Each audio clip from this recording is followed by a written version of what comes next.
Good morning, everyone. Oh, it is good to be with you again on this Wednesday morning. It is June, isn't it? Like, for real, we can't deny it anymore. 2020 has been a very, very strange year. Of course, you don't need me to tell you that, but it's also been going by very quickly. I mean, maybe that's just me. Of course, I don't have really small children at home, and I haven't been sort of locked down at home and quarantined with small children. So maybe if I was, I would feel different about it. But at first, it felt like being home all the time made the days last longer. But, you know, life has just picked up speed, and feels like, you know, we're halfway through 2020 already. Summer solstice is coming. It's coming actually on our 22nd anniversary, so that's pretty cool. Our anniversary is June 20th, and summer solstice is always a little bit different each year, but it's coming on June 20th this year on our anniversary. 22 years. That's hard to believe, but then I know I have a 16-year-old who's getting ready to be a junior in high school, and boy, life, right? All right, Colossians chapter 3 today, which is very practical about life, but also very inspiring in helping us remember who we are and where our citizenship is and where our focus should be. So let's pray, and then we'll dig into the text together. Father in heaven, we thank you so much for just another day of life. You woke us up this morning. You gave us life. You gave us breath for our lungs and blood to pump through our bodies, and health and strength so that we can gather here together this morning, and we thank you for that. We thank you for your faithfulness, which is undying and just so consistent, Father. You are our rock, and we depend upon you. So we thank you for another day, and we thank you for another time in God's Word. We thank you for your Word here in Colossians, and as we look at chapter 3 today, we ask that you would open our eyes to see wonderful things in your Word. Help us to see Jesus. Help us to see ourselves as your dearly loved children. Help us to live what you teach us this morning. We pray by your Holy Spirit in Jesus' name. Amen. Amen. All right, let's read the text. Colossians chapter 3. If then you have been raised with Christ, seek the things that are above, where Christ is, seated at the right hand of God. Set your mind on things that are above, not on things that are on earth. For you have died, and your life is hidden with Christ in God. When Christ, who is your life, appears, then you also will appear with him in glory. Put to death, therefore, what is earthly in you: sexual immorality, impurity, passion, evil desire, and covetousness, which is idolatry. On account of these, the wrath of God is coming. In these you too once walked when you were living in them, but now you must put them all away: anger, wrath, malice, slander, and obscene talk from your mouth. Do not lie to one another, seeing that you have put off the old self with its practices, and have put on the new self, which is being renewed in knowledge after the image of its creator. Here there is not Greek and Jew, circumcised and uncircumcised, barbarian, Scythian, slave, free, but Christ is all and in all. Put on, then, as God's chosen ones, holy and beloved, compassionate hearts, kindness, humility, meekness, and patience, bearing with one another, and, if anyone has a complaint against another, forgiving each other. As the Lord has forgiven you, so you also must forgive. And above all these, put on love, which binds everything together in perfect harmony. And let the peace of Christ rule in your hearts, to which you were called in one body, and be thankful. Let the word of Christ dwell in you richly, teaching and admonishing one another in all wisdom, singing psalms and hymns and spiritual songs with thankfulness in your hearts to God. And whatever you do, in word or deed, do everything in the name of the Lord Jesus, giving thanks to God the Father through him. Wives, submit to your husbands as is fitting in the Lord. Husbands, love your wives and do not be harsh with them. Children, obey your parents in everything, for this pleases the Lord. Fathers, do not provoke your children, lest they become discouraged. Bondservants, obey in everything those who are your earthly masters, not by way of eye service as people pleasers, but with sincerity of heart, fearing the Lord. Whatever you do, work heartily, as for the Lord and not for men, knowing that from the Lord you will receive the inheritance as your reward. You are serving the Lord Christ. For the wrongdoer will be paid back for the wrong he has done, and there is no partiality. Well, we have fully crossed over now into the second half of Colossians. And our focus, as is usually in a Pauline epistle, in one of Paul's letters, is that we're now focused on the practical living out of the gospel truth that's been so richly built into us in the first couple of chapters. So how do we live as those who belong to God through faith in Jesus Christ? Well, Paul's big command here is really centered on realizing sort of where our true home is and where our true hope is. So, what's home? I was just commenting to my wife yesterday that I won't be traveling overseas this summer. I go to Uganda to teach Bible and theology every summer, and the summer before that I started going to Uganda. I went to Haiti. Usually go to General Assembly for the PCA. I'm not going anywhere this summer. I'm going to be here, home with my family. And she said, that's not a bad thing.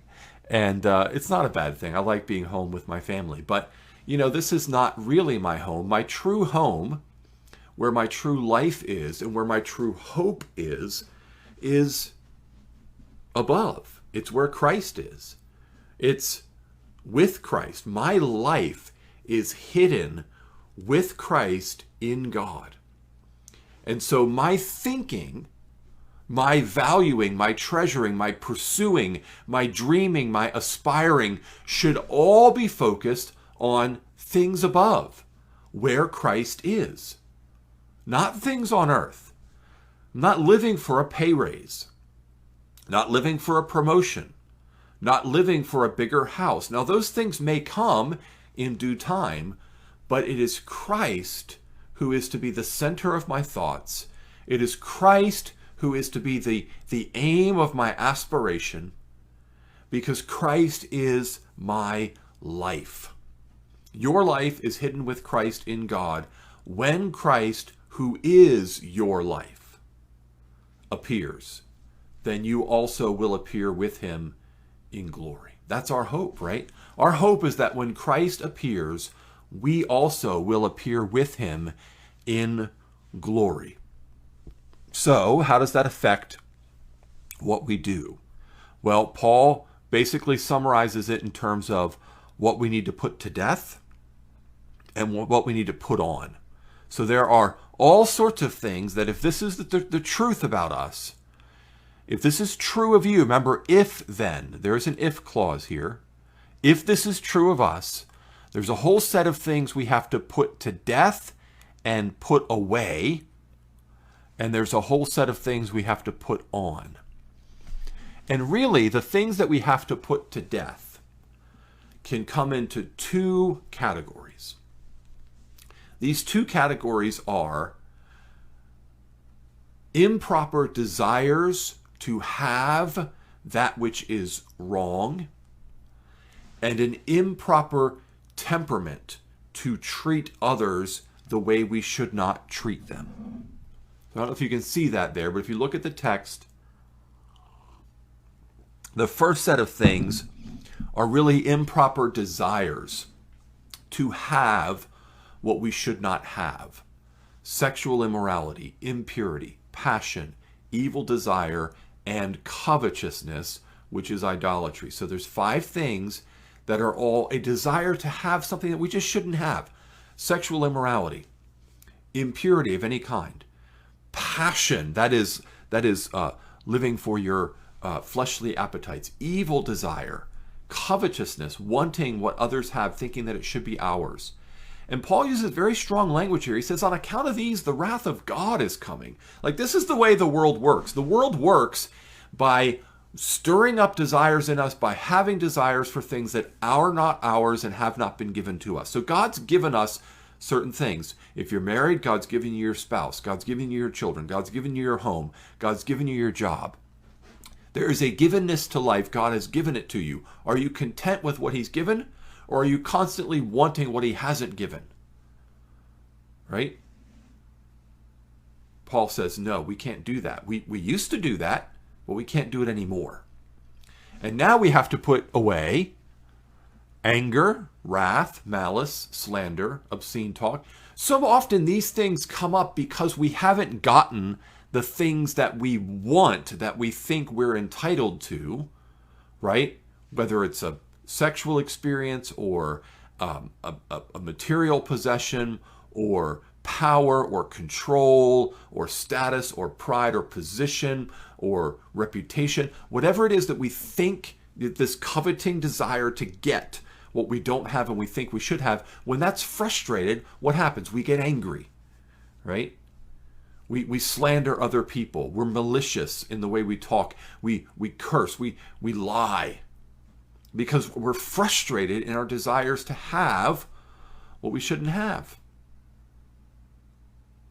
But we shouldn't be doing any of that. Because we've already been given the best that we could ever be given. We've been given Christ. Christ is our life. Our life is hidden with Christ in God. And so we can put off that old self with its practices, and we can put on the new self, which is being renewed in knowledge after the image of his creator. And one of the things about this new self is that all of the class distinctions and all of the racial distinctions that matter so much out in the world are not to matter to us. We are to be non-classist, non-racist, non-prejudiced. We are to love all and everyone because Christ died for all and everyone. So what does that look like? Well, there's some things we put on. We put on compassionate hearts, kindness, humility, meekness, and patience. Compassion, kindness, humility, meekness, and patience. What is that? That is an others-centered, self-denying, contented love. And if anyone has a complaint against one another, forgiving each other as the Lord has forgiven you. And above all these, put on love. So these are all really various manifestations of love, but love sort of binds them all together. I'm going to have compassion to you. I'm going to be kind to you. I'm going to be humble toward you. I'm going to be meek in my treatment of you. Meekness is a combination of humility and gentleness. I'm going to be patient with you. If you've wronged me, I'm going to forgive you because the Lord has forgiven me, and I'm going to bind all this together with love. And I'm going to here's a let the peace of Christ rule in your hearts and be thankful. So there's an emphasis here twice on thanksgiving. Be thankful and then sing psalms, hymns, and spiritual songs with thankfulness. So love, compassion, peace, thankfulness, joyful worship. Let the word of Christ dwell in you richly, teaching and admonishing one another in all wisdom, singing psalms and hymns and spiritual songs. That, I believe, is a picture of gathered worship. We have to be gathered together as the body of Christ in worship to do those things. Teaching, admonishing one another in all wisdom, singing psalms and hymns and spiritual songs with thankfulness in your hearts to God.